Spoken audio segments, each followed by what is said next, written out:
मेरे सभी सम्मानित मदरसा आधुनिकरण शिक्षक साथियों को मेरा नमस्कार।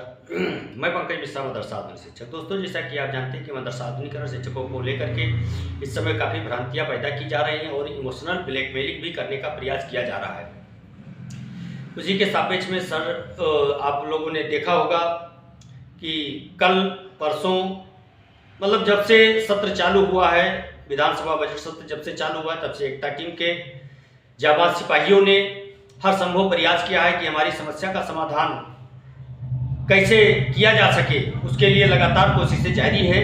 और उसी कोशिश में आशुतोष सिन्हा जी ने विधान परिषद में आधुनिकीकरण शिक्षकों के लिए तीखी बहस की है और सवाल किया है, उनका जवाब भी मांगा है। आशुतोष सिन्हा जी का समस्त मदरसा आधुनिकरण शिक्षक साथियों की तरफ से हमारी समस्या का निराकरण कराने के लिए प्रयास करना, उसके लिए समस्त शिक्षकों के तरफ से मैं उनका आभार व्यक्त करता हूं और धन्यवाद देना चाहूँगा। माननीय लाल बिहारी यादव जी ने मदरसा आधुनिकरण शिक्षकों की समस्या बहुत शानदार तरीके से विधान परिषद में उठाई है। विपक्षों का जो काम है विपक्ष कर रहा है, उसका जवाब देना मंत्री का काम है, सत्ता पक्ष का काम है। सत्ता पक्ष बिल्कुल ध्यान नहीं दे रहा है। ये एक तरह से आधुनिकीकरण शिक्षकों को इग्नोर करने का प्रयास किया जा रहा है। उसी में कुछ हमारे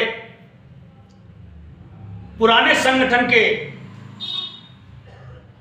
अगुआ, अपने आप को शिक्षकों का हमदर्द बताने वाले, इस समय इमोशनल ब्लैकमेलिंग करने का प्रयास कर रहे हैं। रोज यूट्यूब पर वीडियो बना के डालते हैं। पंकज मिश्रा को यूट्यूबर कहते कहते, फॉलोअर लाइक बढ़ाने वाला व्यक्ति कहते कहते उसी श्रेणी में आके के लग गए हैं। आगे देखिए होता है क्या।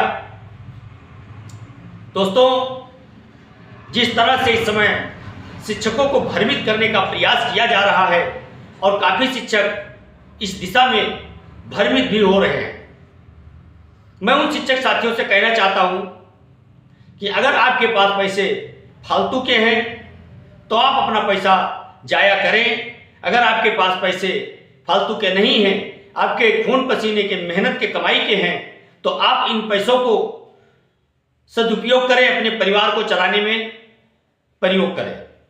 ऐसे दलालों, मक्कारों को, इमोशनल ब्लैकमेलिंग करने वाले लोगों को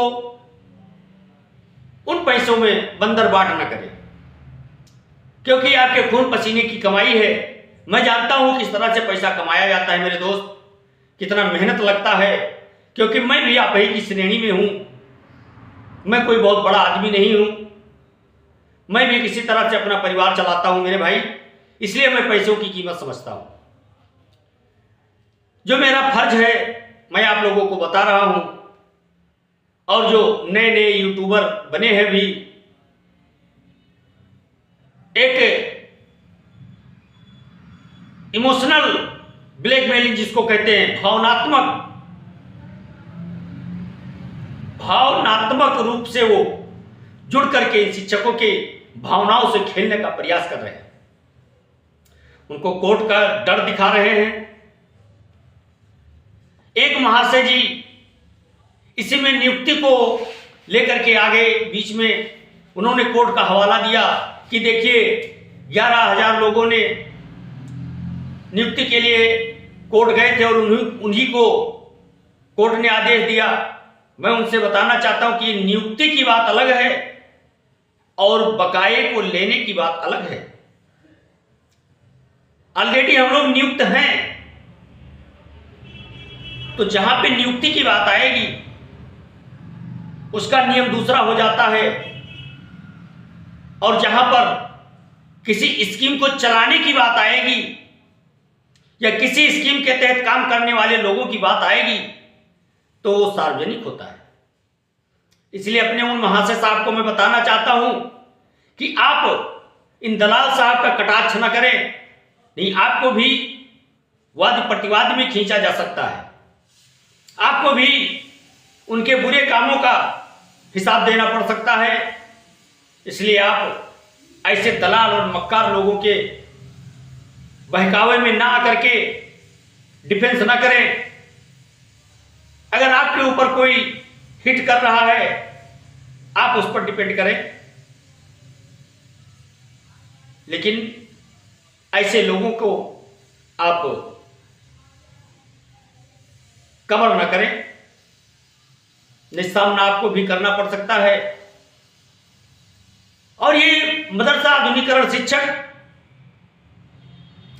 इस समय काफी भ्रमित है। ऐसा जहर घोला गया है इनके दिमाग के अंदर, ऐसा डर बैठाने का प्रयास किया जा रहा है, ऐसा इनकी भावनाओं से खेलने का प्रयास किया जा रहा है कि वो इस समय कुछ समझने की स्थिति से बाहर निकल रहा है। कोर्ट से इतना डर दिखाया जा रहा है कि जिन लोगों को कोर्ट मिलने जाया गया है उन लोगों को तो पैसा मिलेगा ही मिलेगा, और जो कोर्ट नहीं गए उन लोगों को नहीं मिलेगा। इसलिए अभी भी समय है कि आप लोग कोर्ट का रुख कर लें। ये उनका शब्द है। मेरे भाई, एक डर और उन्होंने बैठाया है कि समय खत्म हो रहा है। अगर समय खत्म हो जाएगा तो उन्होंने कहा है कि आप इसका हवाला देंगे तो भी काम नहीं होगा। मैं उनसे पूछना चाहता हूं, क्या आपके मुकदमे का समय नहीं खत्म हो रहा था? उसका टाइम नहीं खत्म हुआ?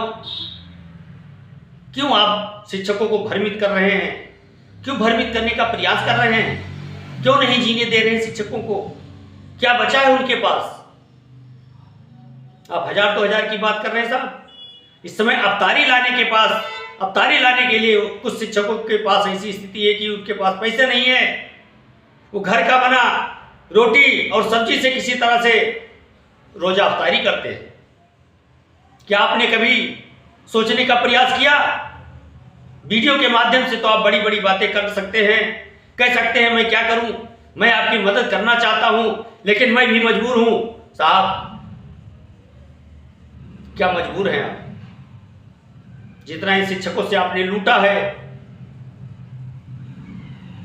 उन शिक्षकों के 10% अगर आप खर्च कर देंगे तो ज्यादा नहीं तो कम से कम हजारों शिक्षकों के घर अवतार पार्टी हो सकती है।